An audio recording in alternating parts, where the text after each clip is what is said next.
Hello and welcome to this very quick video which shows how we can connect DeployHub to Jenkins in order to create a CI/CD setup.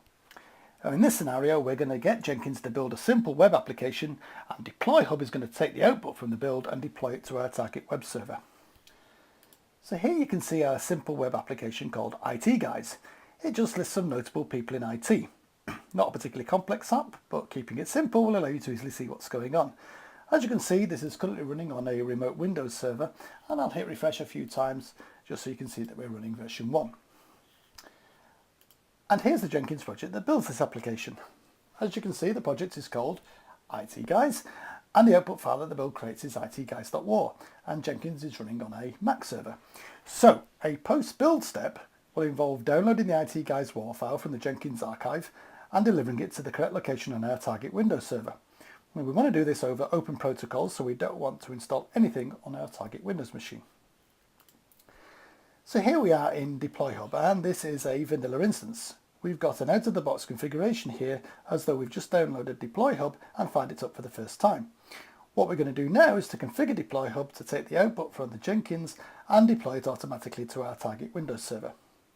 Now the latest version of DeployHub has a wizard that will set up all the objects that we need to configure this integration.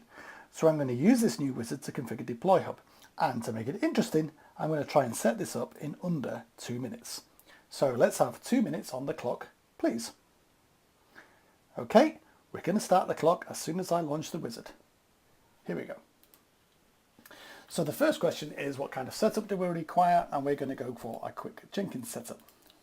So this page tells us all the things that it's about to create. We'll just go next.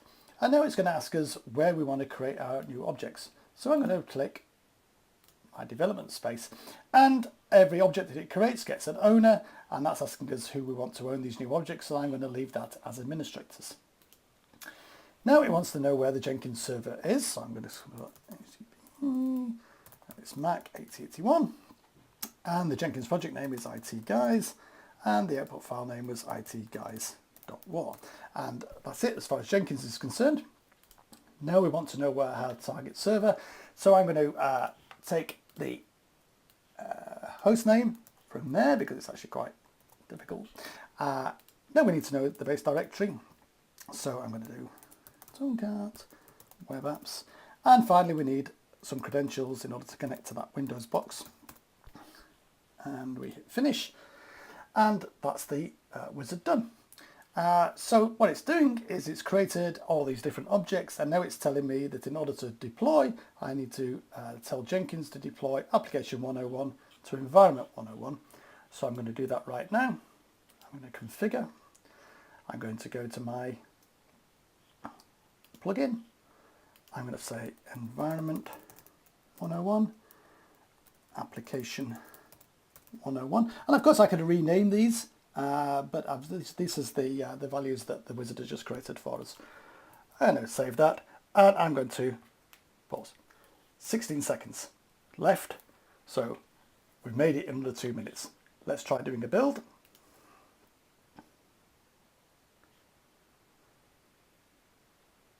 Build 219 has been done. Let's have a look at build 219, look at the console output. And you can see that it's saying deploying application 101 to environment 101, and deployment 130 was started. If I go back to DeployHub Pro, close my wizard, and go to my application, and look at the timeline, I can see the deployment 130 has been done into environment 101 that was triggered by Jenkins. It was build 219 that's been deployed. I can look at the new version, and if I refresh that now, I get version 2, which is added our date of birth column.